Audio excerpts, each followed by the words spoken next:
We're gonna, yeah. Okay, well, thank you so much to everyone who's tuning in. And I am so freaking out because Jason, tell me how you say your name because I do not want to get it wrong. It's Rekulak. Rekulak. Okay, I was totally like going to go with Rekulak, so I'm glad you told me the right way. Jason Rekulak is with us, and he is the author of like one of my favorite thrillers this year, Hidden Pictures, and I believe it came out in May, correct? That's right, May 10th. Yes. So super fan here a little bit. I got to buy all your books. But if you guys are into thrillers, definitely go check this book out. We're going to talk tonight a little bit about his book. I am Maggie the Reader, or Maggie. I got to change it now because I'm now an author. I'm publishing my first book on November 30th. So my new username is Maggie Paredes Author. And I'm Ashley Reads 13. Yeah.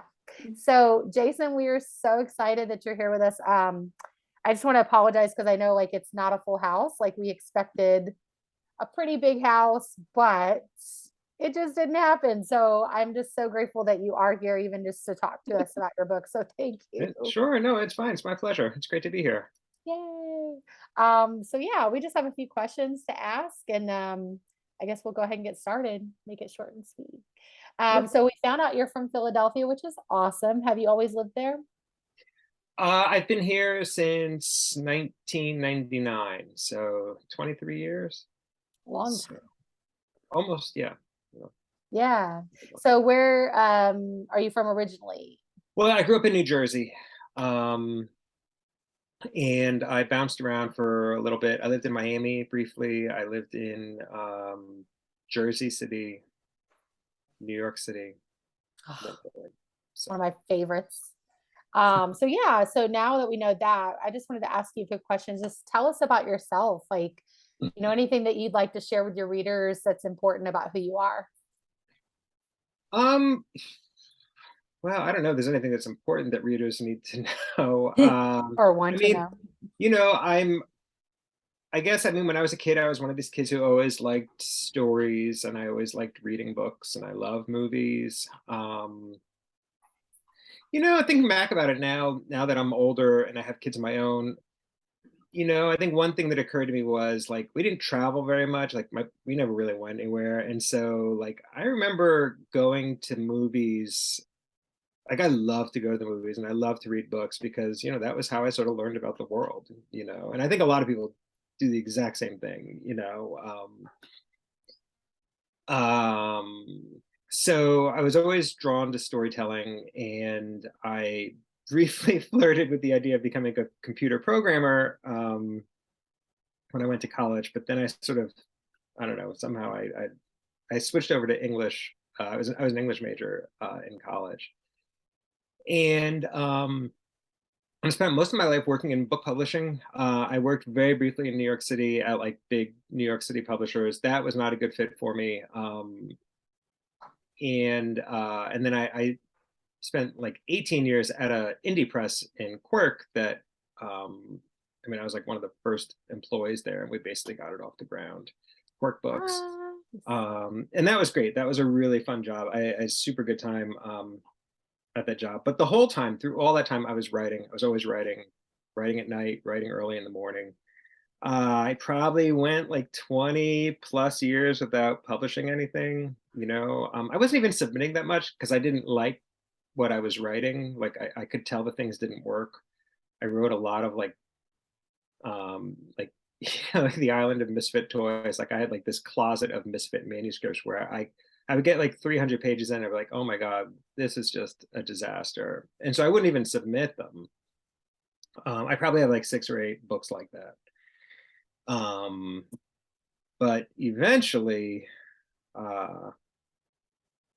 through a lot of just perseverance, you know, I think I figured out a method that works for myself. It wouldn't necessarily work for everybody. I think everybody's got to find their own way to like write, and there's no really one right way. And so one of the big challenges, you have to find out what is like the best way for your brain, and no one can really tell you that. You just have to figure it out yourself. So definitely. I love that. So then when you write, so Hidden Pictures obviously isn't your first book then, right? It's my second book, yeah. That's awesome. So do you have like, when you write, do you have a main idea of where you're gonna go with like your story, or do you fly by the seat of your pants then when you write? You know, are you a plotter or a pantser? Right. No, well, so here's the thing. I used to fly by the seat of my pants. I somehow got the wrong impression when I was young that that was sort of like the most creative way to work, and that was like the most like artistically true way to work. You know, just sit down, you have like a germ of an idea, and just follow it and just chase it and see where it goes. Where and I think back then I thought outlining was such a uninspired way to work. And that way of thinking set me back by like, years and years. I wasted so much time trying that approach. Never occurred to me to outline because outline just didn't seem fun at all.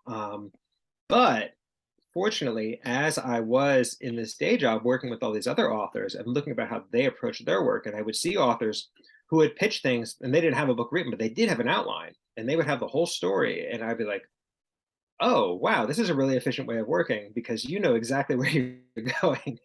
And you're not going to waste a lot of time going down dead ends. You're never going to paint yourself into a corner if you've got a rock solid outline. And I gradually absorbed like the lesson of that just by looking at a lot of other writers and how they worked. So that was huge for me, and probably like the biggest discovery I made about my own process. So I recommend to people all the time, if you're trying something and failing, try it the other way. If you're outlining and it's not working, try flying by the seat of your pants. But if you are flying by the seat of your pants and that's not working, give outlining a try. That's so interesting. Like I've never really thought of that. I've heard of like the Pinterest way. I don't know if you've heard of that, but creating a vision board of how you want your book to go, and like you Okay. just pin, pins for whatever you want your characters to look like and blah blah. And like that's really helped me a little bit. But I definitely like the idea of just being flexible. Like you sound flexible with changing, your story as it comes up. I remember when I was writing my first book that's about to get published, like I had Oh, my people read it, my beta readers read it, and they were like, the ending doesn't sound good, like all of them. And so I was like, I went back and I looked at it and I was like, I don't feel comfortable. And then I changed it and it felt mhm. better. So have you ever had that happen for you? Yeah, I mean, it would be like a really big exaggeration to say I outline everything and then follow that outline like slavishly. I mean, I think like the reality is like most people are like a little bit of both. Um, but uh, I was all the way in the other side, and that was not good for me. So yeah, so now I outline and I change my outline, I revise my outline constantly. But I love having it at my side as I'm working. What's your book? When's your book coming out? Oh, well, I know it's not about me, but yeah, my book is, I'm thrown off. My book is coming out November 30th. It's a Oh, YA okay. sports culture romance, but Mhm. it has, like I said, cultural aspects to it because I lived in South Korea for 2 years. And so Oh, I okay. worked with North Korean refugees. And Uh-huh. so one of my characters is a North Korean and he falls in love with an American. So Hmm. it's like, how are we going to be together? Yeah, So yeah, yeah. What's it yeah, called? it's called On a Rooftop in Beijing. Oh, that's a great title. I like that. Thank Hmm. you. Yeah, so sweet. Cool. Well, good luck with it. Thank you. So where did your ideas then from for hidden pictures come from? Because Maggie and I were going back and forth on what to pick for October, our book club pick, and then it was all over Instagram. Hmm. So it was like you couldn't not see this book somewhere on your feed.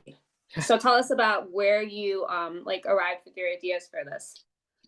Yeah, sure. Well, so as I'm, mentioned, when I was working in publishing, I really enjoyed working on the illustrated books that I worked on. Kids books, cookbooks, craft books, anything with like design element. Those were always really fun because I liked working with designers and illustrators and photographers.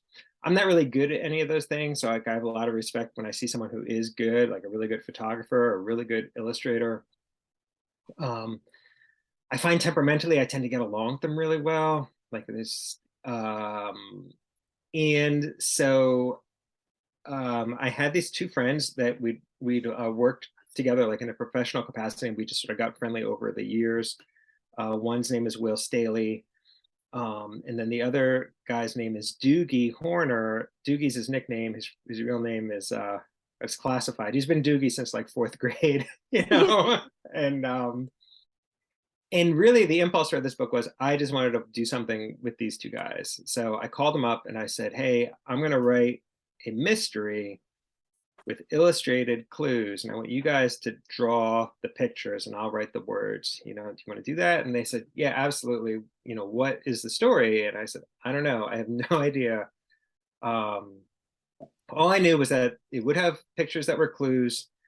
I knew that I wanted someone in the book to be drawing the pictures that were clues. So it wasn't like this, like, I wanted one of the characters to be the creator of the illustrations. I thought that would be cool. I thought the illustrations would somehow change over the course of the book so that they wouldn't get tired of drawing the same thing over and over, and readers wouldn't get tired of looking at the same things. And then the last thing I knew was that the pictures, you know, from a cost perspective, from a publisher's perspective, they would probably have to be black and white because no one would want to do a full color novel. So I did know that whoever was making these pictures was using a pencil or a black pen or maybe a black crayon, right?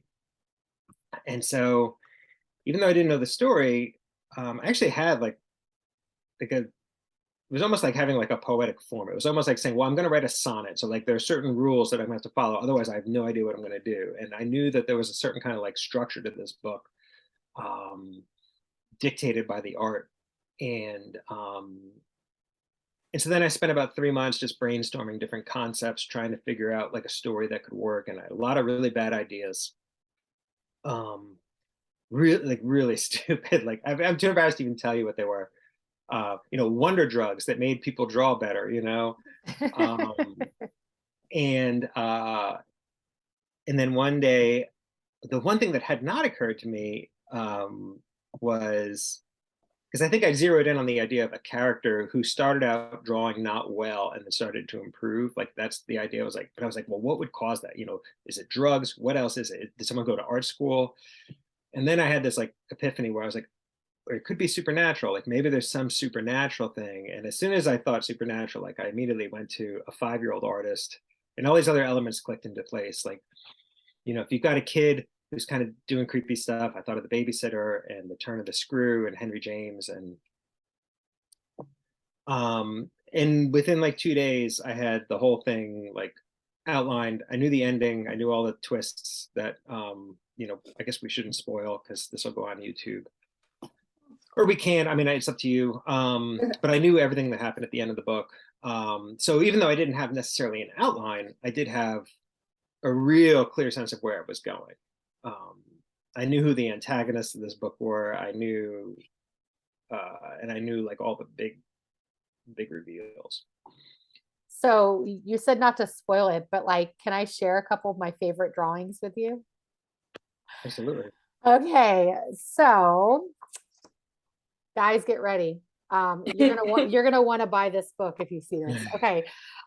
This was so freaky.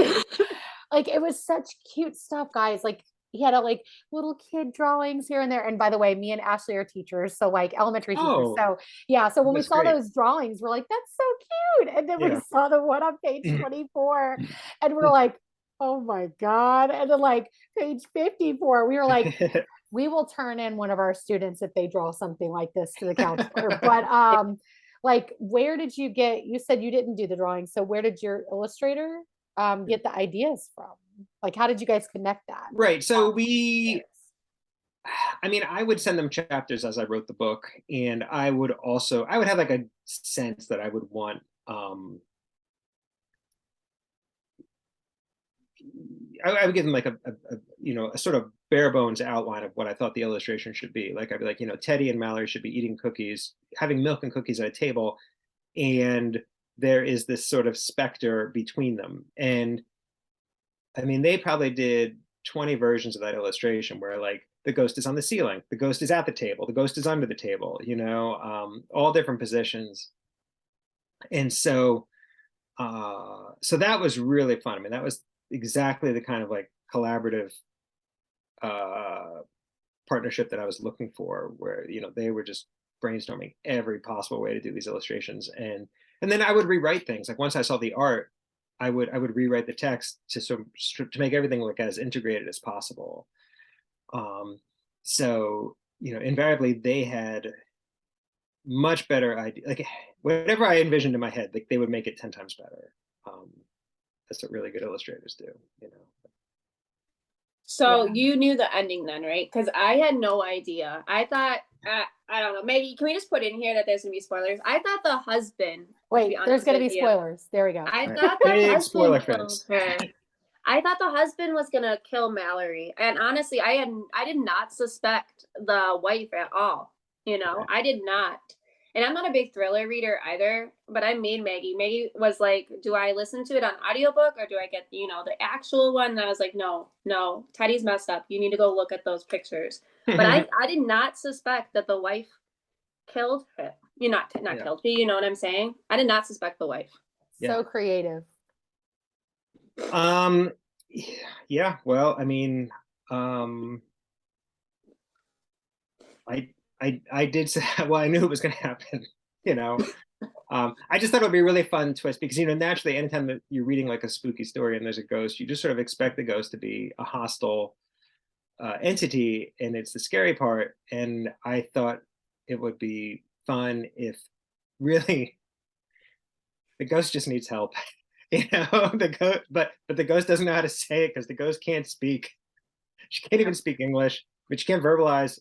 So she has to sort of tell her story through pictures. And that made me really excited too, because I felt like I had never really seen a book before where one of the characters can't use language to communicate. So instead, this character is going to sort of try to tell her whole story and her whole history with pictures. And ultimately, that's what the book is about. It's Mallory trying to figure out what this person wants.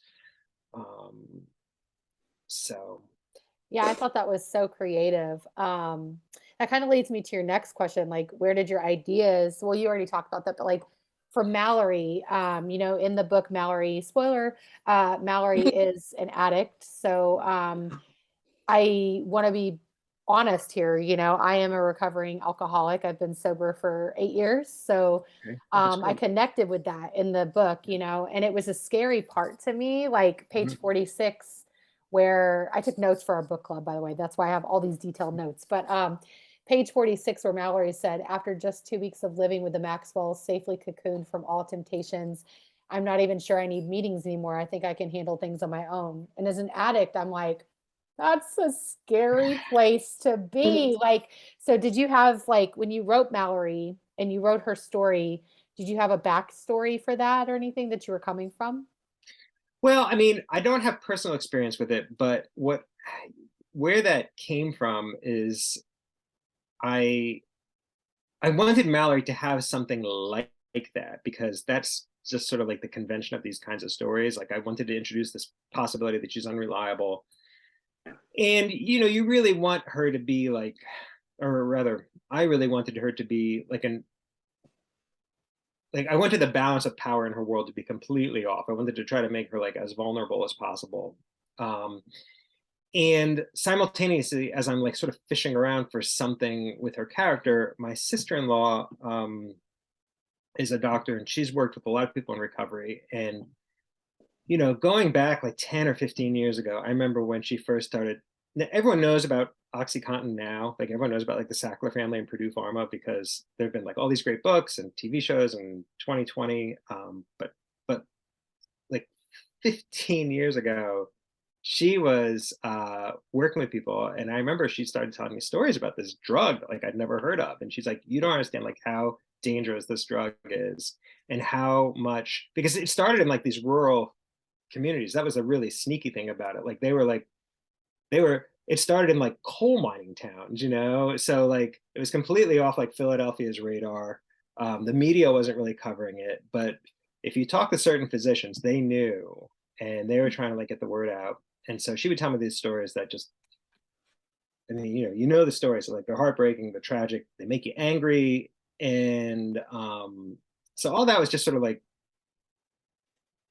present in my mind when I was looking around for something like this. Meanwhile, in Philadelphia, finally, it eventually did come to Philadelphia. And sure you know too that like what happens to a lot of people when they get addicted to this stuff is that they switch over to heroin because heroin is Yeah. cheaper and easier to get. And in Philadelphia, we have like a whole there's like a whole area where like the heroin is. So again, it's just I don't know, who knows where stuff comes from like when you're writing, but like all that was sort of like and I wanted it. I was a little nervous about putting it in the book because I was like, well, I have like very limited experience with this, but one thing I was certain I was going to do was I was like, Mallory's never going to relapse in this book. You know what I mean? Like this is all in her past.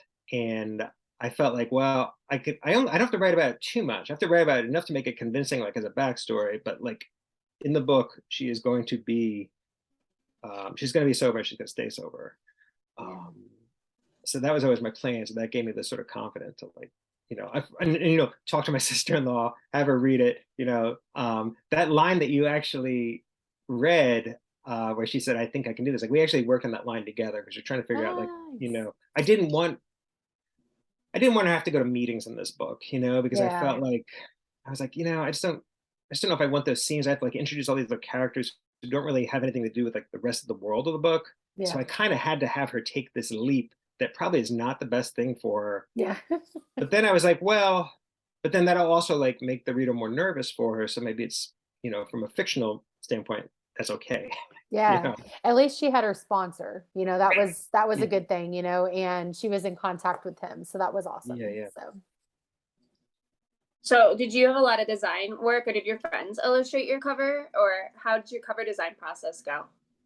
Yeah, so one of the designers, one of the illustrators, actually they're both cover designers. The people who did the illustrations, they both have done a lot of book covers.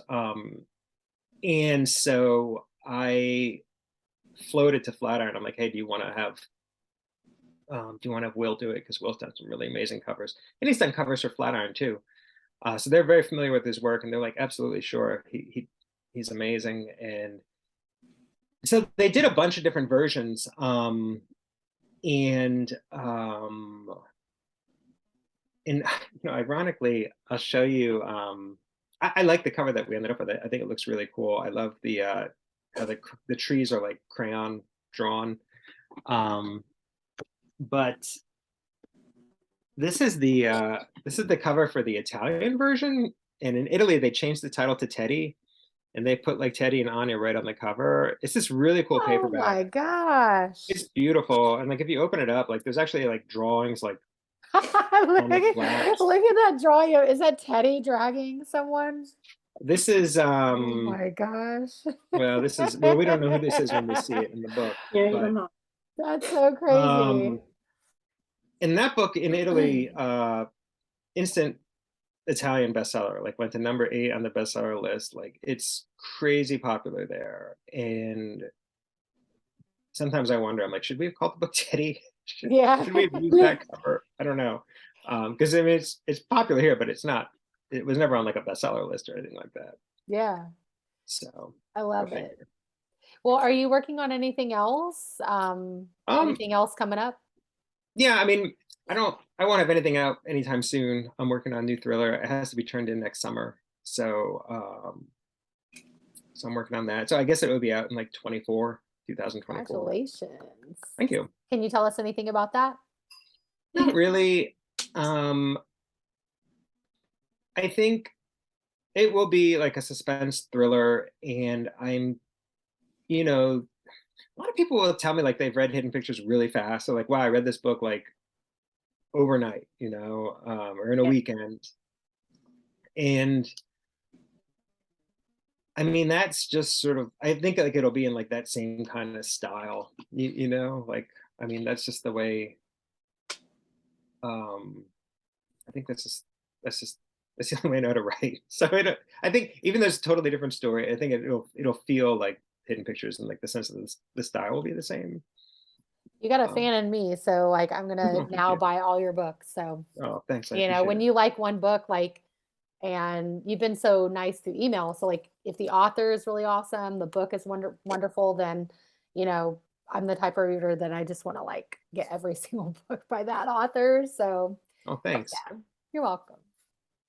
Yeah, definitely, definitely, you know, and there were a bunch of times where I was like, holy, you know, I gotta keep reading. I gotta figure out what happens here. Like, I'm not comfortable with the, you know, what's going on. And then you get into the woods and, you know, it gets really dark and dense. And I was like, probably shouldn't read this before I go to sleep. Like, holy, I have nightmares, you know, not about the book, but like, you Yeah. know, I'm like, holy shit, like, why, Teddy, you know, Yeah, but I did yeah. hear from this one woman. She told me that the book frightened her so much she put it in the freezer. Oh, And it's like, is that something people do? So Like, weird. does that do no, anything? not that Oh But my cool. gosh. that was my favorite reaction. I'm like the type of person who can read. Have you read I'll Be Gone in the Dark? Oh yeah, yeah, I have. Yeah, Yeah, I can that's read great. that at night without my husband being there and I'll be fine. Yeah, yeah, So yeah. well, we've really enjoyed this time with you. I know it was Oh short, yeah, same. but truly Thank you. appreciate you. Like Yeah, you're sure. amazing. No, my pleasure. Thank you for coming in. And we know that you had that whole PowerPoint thing. We're just so grateful. And, you know, we Yeah, thank you. apologize that our group couldn't come, but Oh, no, your that's fine. book was No a worries. hit. Like, I'm not joking. Your book was a hit. Like, the Okay. conversation was Good. wonderful. What we do is, like, in our book club, we actually read the book and then we'll do like non-spoiler questions to get everyone talking throughout the month. Okay. And then, so for example, do you like to draw pictures or take pictures? Something like that. And then we just Uh, talk about it. And then at the end of the month, there's a set date and we talk about the book. And that chat about your book went pretty Aw- long, you know, yeah, extensive. great. So it was great. All right, well, awesome. Well, thanks for having me. Good luck with your Thank book. you. Thank I hope it's you. a success. I'll watch for it. Thank you. I Thank hope you have you. a good All night. right. Okay. Bye. Take care. Bye.